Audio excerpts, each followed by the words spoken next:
Syria is located in Western Asia and is home to many ethnic and religious groups. Despite its very rich culture, recent history has made Syria become one of the most conflict-ridden countries in the world. Since March 2011, the country has been going through a civil war which has made more than 5 million people seek refuge in other countries.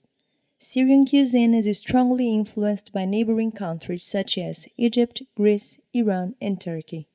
Some of the most used ingredients are pita bread, grains, olive oil, apricot, fig leaves, and mint.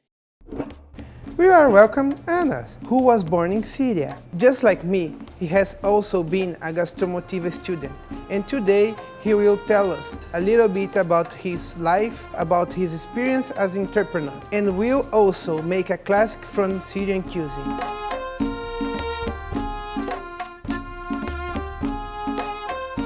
Welcome Anás. Thank you for coming. Thank you for having me. So what do you have for today? Today we're making hummus, one of the most popular foods from the Middle East. But you have a special secret, right? Let's discover them together. Okay, let's do it.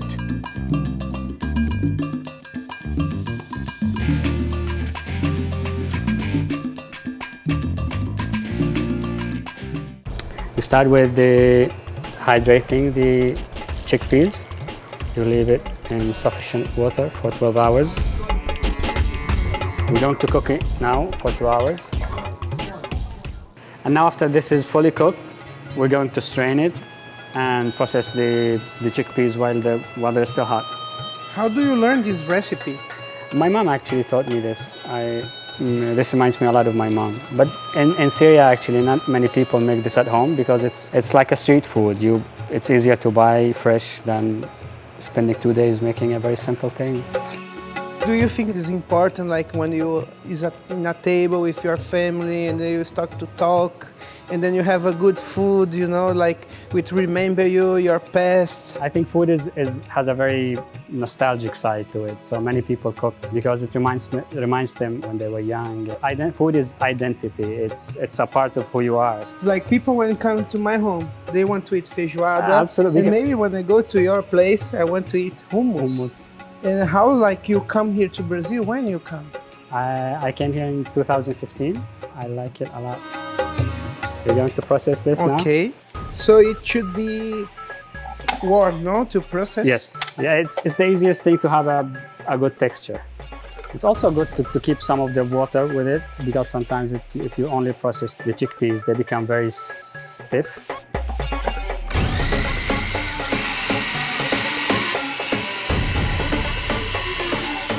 Cool off a little bit, and then we process with the whole other ingredients. We have now one ready. We're going to mix with the tahini, lemon juice, garlic, a little bit of comino and salt, and that's it. So I have to cool down this one? Yes. Now if it's cooled off, we're going to process everything all together. Why you cool down? Because if you process the peas with everything else, it becomes granulated and it loses the smoothness. So we do that to be more smoothie. Yes. Everything. We can put everything. Everything. Tahini, lemon juice. Lemon juice. A little bit of olive oil, some of just a little bit, yeah. Cumin. And salt, of course. I think now, like a music. And now it's ready. Do you want to have some? Let's do it! Sure. Now you're ready to eat, right? Yes. How come to you the change to be an engineer to be a cook? It was a huge shift for me, actually. When I first arrived here, I was looking for a job. The economy was in a very bad moment. This all came about by chance. I started making food for events and small fairs that I done, and people coming back. By food, I find a good way to restart my life. I found a new job, and it was a big transformation for me. Do you think to be back, like work as an engineer? Maybe like a food engineer, like a food technology, or there's a lot of engineering inside the kitchen. And like you have more recipes? Actually, when I came here, I started with one product, which was hummus. Hummus literally changed my life. So I started with this, And now I have 5 other products. Let's try the hummus. Yeah, I want to try it. Sure. It's good. Delicious. It's vegan food. It's gluten free. It's pretty much safe for many diets. How did you learn to cook? I heard about to study also at Gastromotiva. I studied here, yes. How do you know about?